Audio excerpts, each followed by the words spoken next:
What's going on, guys? Welcome back to the channel. So today, on our newest episode, we're actually going to do a front sway bar install. And guess who's going to be helping us again today? We have the Gear Shyft Girls. Woo! All right, so who is going to be doing the sway bar install? We nominate Erica. All right, so Queen C. Queen C. So technically I've already installed the sway bar on my own EP1, but I'm going to do it again just so I can see if I remember. Right on. No complaints here. No complaints. Oh, well, all right. Well, shit, that'll work. Well, you guys ready to get to it? As usual, Hank's going to walk us through the process. Yeah, sounds good. Yeah, this is Carrie's AP1. He wants to stick a stiffer sway bar in the car. What? Carrie's AP P2. what? I'm sorry. I just assumed you were. Da-na-na. So we don't have much of a rivalry, but Erica and I both own AP1s. Meanwhile, Tommy and Carrie own AP2s as well as Tony. So the general idea is front sway bar. If you stiffen it up, it's going to help you a little bit more with putting power down in the rear and keeping the rear end a little bit more stable. That'd be great for Carrie because Carrie's learned the fun way or the hard way, whatever you want to call it, about when you push an S2000, the rear end is happy to come out. Even on the AP2, more so on the AP1. That's why it's so hard to find an AP1 that isn't a salvage title. But so this stiffer sway bar, we're gonna put in and replace the stock one. So pretty straightforward. We've already put the car up on ramps. It's what you want to do. A lot of people put the cars up on jack stands and then try to swap out the sway bar. What happens is everything's sagging. Then you have suspension sagging, and so there's tension actually on your bar, which makes it way more difficult to get the bar actually off the stock one, and it makes it way more difficult to get the bar on. And then what also happens is when you finally put it on the ground, everything starts kind of binding and twisting and turning. And that means that maybe your bar is already under tension, meaning it's already being a spring. The idea is we want the sway bar to be relaxed when you're sitting and only be coming into action when you're into a turn. Because if you have things kind of bound up, you might actually have, the car kind of acting funny and stuff like that, or not acting, how do I explain it? Basically, the idea is that you already have the bar kind of twisted a little bit, right? We want to have the bar relaxed and only be coming in the turns. That's why it's called a bar, anti-sway bar or sway bar, because you only want to use it in turns and when the thing is swaying. A lot of people don't understand that these sway bars are great upgrades, probably the best bang for a buck for handling compared to like coilovers. Everybody wants to get coilovers, but a lot of times, like unless you're doing some serious track driving, a sway bar is pretty much all you need because it gives you the best of both worlds, where you got much more taut suspension in turns, but going over regular potholes and bumps, it's not so bad, right? Because it's not really being used over like a simple speed bump or driveway and stuff like that. So we'll get this. We'll get Erica out here and stuff like that, and under the car, we'll get this done. Erica's gonna get started. It looks like on this sway bar, she's gonna probably break off the bottom nut here. If you want to come closer, Tommy, and we can see. So typically, a lot of times, guys, when they're switching sway bars, might leave the end links in there. But since we're upgrading end links anyways, we're gonna take off the stock one. We're gonna try to just take everything off in one piece and remove this nut here. So Erica's gonna get. We already got the breaker bar ready here for her. Here in our 14.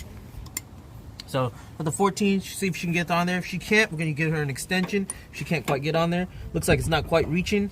So we're gonna get the extension. Here you go. All right, we'll stick that in between. There we go.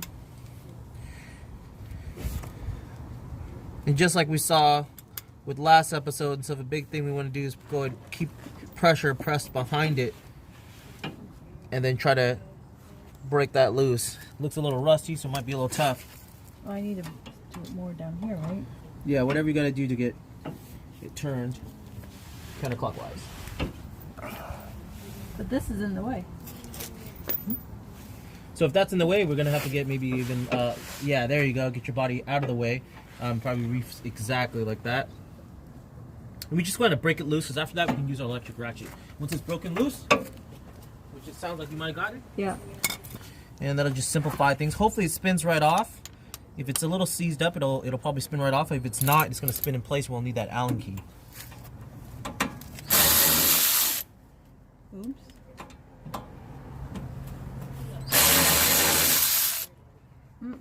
Oh wait. Is it spinning right off or what? It didn't seem like it was, but it's definitely looser. Okay, so let's go ahead and just hold it down there for like a good 5 seconds. If it doesn't really do anything, then we know it's just spinning in place. No, I can spin it with my hand right now. Yeah, but why not just use the electric ratchet? Because it'll take it right off in It less wasn't seconds. working. It didn't seem like it was working. So what she can do now, we can do the other side, but also we can get these off since she's kind of already lying over here close to this area. So, and give her another 14 millimeter What are we taking off? This? socket here, because we already figured it out. We're taking off this bracket where the sway bar attaches. No, we don't want to take off the lower control arm. Right there. There we go. Once you break it loose, just go ahead and break the other one loose. Do you need an extension again? Oh, the one on the top? Yeah, we got 2 on each side. So that one might need an extension because we don't have quite enough space. Yeah, I think. So we gotta spin the, or is it on the right way? Yeah, it looks like, no, you're right. First on the button, still too tight. So we can use it as a normal ratchet too and just kind of turn it counterclockwise a little bit more to loosen it up a little bit more, and then you can hold the trigger. Wait, what? So just use it like a regular ratchet if it's not spinning. So what we can do is put it on here, right? And then if it's still tight, we kind of just spin it ourselves because we can use more torque. And then you can start holding it down. And once you can see it's coming off. So you can keep doing that. There's no real need to guess. You can generally just hold it down until it comes off. There you go. So the bottom one, we don't want to take all the way out. We're just going to loosen a lot. But if you take the bottom one out, what a lot of times can happen is things just fall on you, right? So we kind of leave it in, and we'll do the other side and take off the last bolts together. So it's not, you're not having to hold it up or anything like that. If you can't get in there, you're going to have to take off the extension.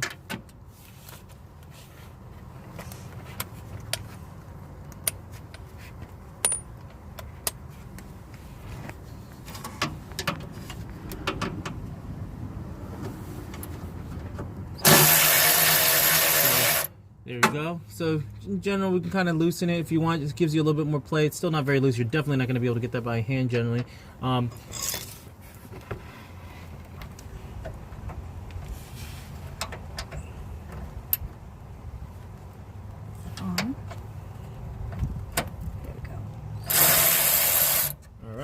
so you did take it all the way out, so it's fine. You can leave it if you want.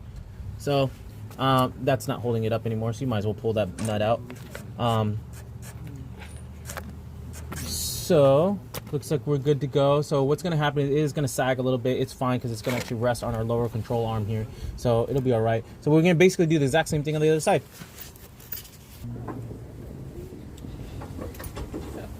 All right, we got both sides knocked out. Erica's going to drop down this front sway bar. Front sway bars are so much easier than rear sway bars on an S2000 here. And here we go. And we can do a quick comparison of sway bars here. You can see this is the AP2 front sway bar. You can already just see next to each other the thickness difference in them, right? So this stiffer sway bar is going to help us put a little bit more power down in the back and stuff like that. Keep the car's going to technically understeer more, but the trade-off is it's going to oversteer less, right? And you can see the difference in the end links. These are like kind of like a plastic type of end links. If your sway bar got stiff enough, you can definitely snap these. You generally wouldn't with the sway bar of this size and stuff like that. But these are more important because you can adjust the length of them. So if you lower your car or anything like that, these allow you some adjustability. You can see the threads here. These are non-adjustable here. So we can just leave these all on together. If you ever decide to go back to stock or sell the get you can just have this in his garage and stuff. But meanwhile, we're going to try to get this one on. So Erica's going to try to situate it up there, get a general idea, and then we're going to have get a general idea, and then we're going to get these bolts in through the bracket so we kind of can hang there while we figure out the rest. There you go. So she's getting the end links kind of in the sort of right location. She's going to want to do that on both sides. So she can't push them through because the nuts are still on. So we'll wait them off. We'll wait. You don't even have to push them through right now. Our whole priority is to get the sway bar hanging first. So we hang by the bracket.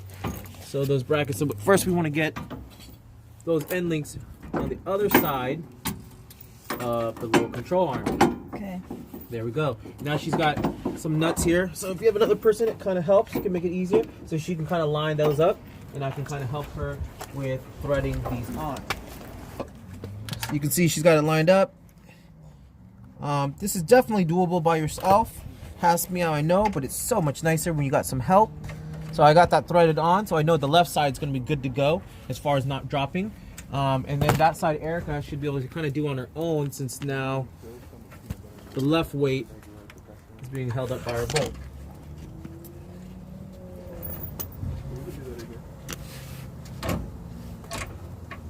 There you go. How much do I have to screw in? Just like 2 times.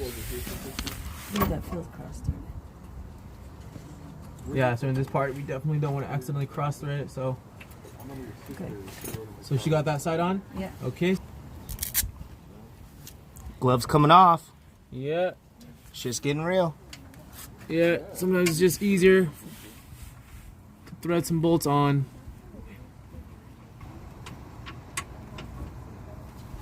Alright.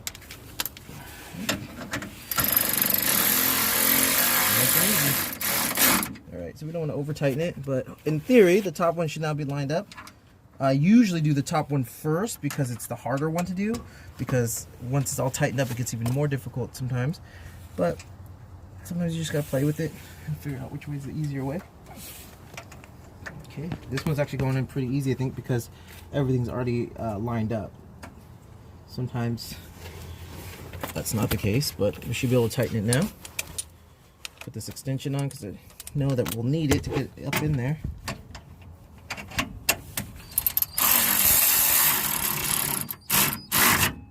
There we go. So this one's on, that one's on. The bigger part we know is probably a 14, right? Yeah. So you can get a 14-inch rat. Use this on one end, and then we need to get you a wrench on the old little hex to hold it still. I think we used it earlier, no? What you can use is just use this, because all you're doing is holding it still. So use those teeth. Or the washer came off. That's fine. If the washer comes off, we'll put it back on. Looks like it's going right in there, easy peasy. Here we go. So we're basically now at the stage of just torquing everything down. This was easier than mine. Yeah, this was easier than yours because you didn't have an under tray to deal with. I have to turn this, right? Yes, to start tightening it, yes. You're also, which I wish we had done, because if we had been smart, figure out the size of that hex, because we need to hold it still using that. So you can maybe still use those pliers, these, but the notion.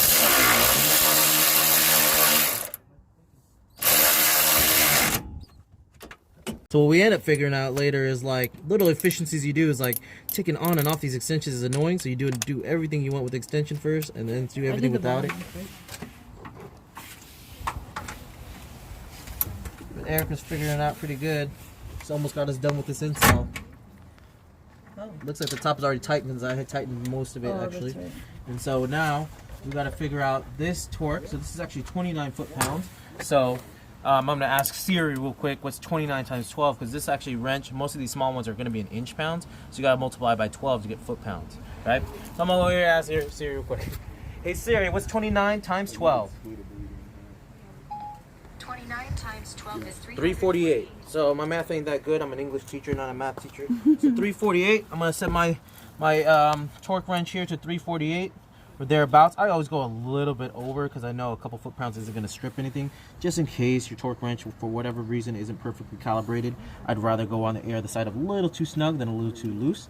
Never had an issue with that. You just want to use common sense and not over torque things, and you want to make sure you listen for that click. Many people don't realize it clicks, and then they end up breaking their torque wrench, or worse, breaking their car.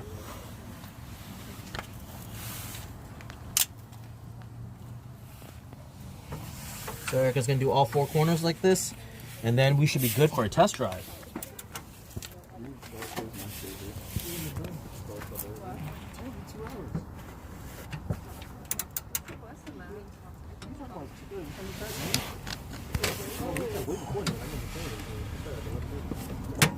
Oh, that was a click, right? Yep. I won't lie to you, his car might be using the under tray and stuff.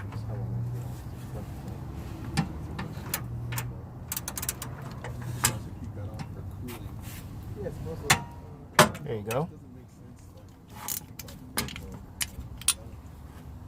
Good people say it makes sense for cooling because of the, I guess, yeah, the way low pressure, high pressure is, and how it pushes the air through, and then also turbulent air, like more turbulent. When you look at the bottom of the Does it look great? Yep. it's like a flat handle. It's fucking awesome. No turbulent air allowed. There you go. That's it, right? That's it. Woo!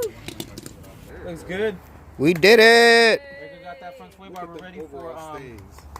we're pretty much ready for a test drive. Everything went really easy. A lot of times those end links are seized on. A lot of times you're having to remove end links and install them. Carrie already had some of the end links halfway installed and stuff. So it went really smooth. That was like probably 45 minutes for us to get it done.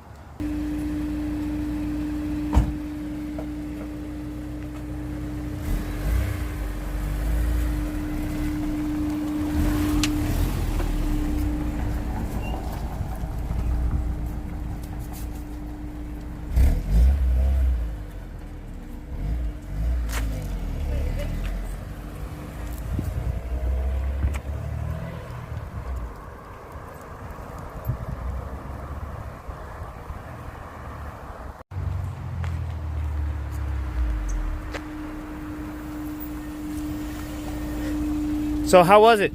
Feels very good. Yeah? Yeah, a little bit more confidence right on the turn in. Like you don't feel the rear end just do that little wiggle. It's like, oh, you about to fuck up? That's kind of gone now. Which is Really? nice. You have to Okay. be going really fast to like unsettle it, which is good. Yeah, just a little bit. I feel like the end links are at the perfect length. Did we even mess with them? Nah, they're all good. I love it. All right, I love cool. it. Should I go in the driveway? Or? It's up to you. You can park here or in the driveway. We don't care. Either way. Well, thank you guys for tuning in with us on this episode again. We will see you guys on the next episode. Make sure you guys like and subscribe. Let us know what you guys think about this video in the comments, and we will see you guys next time. Peace.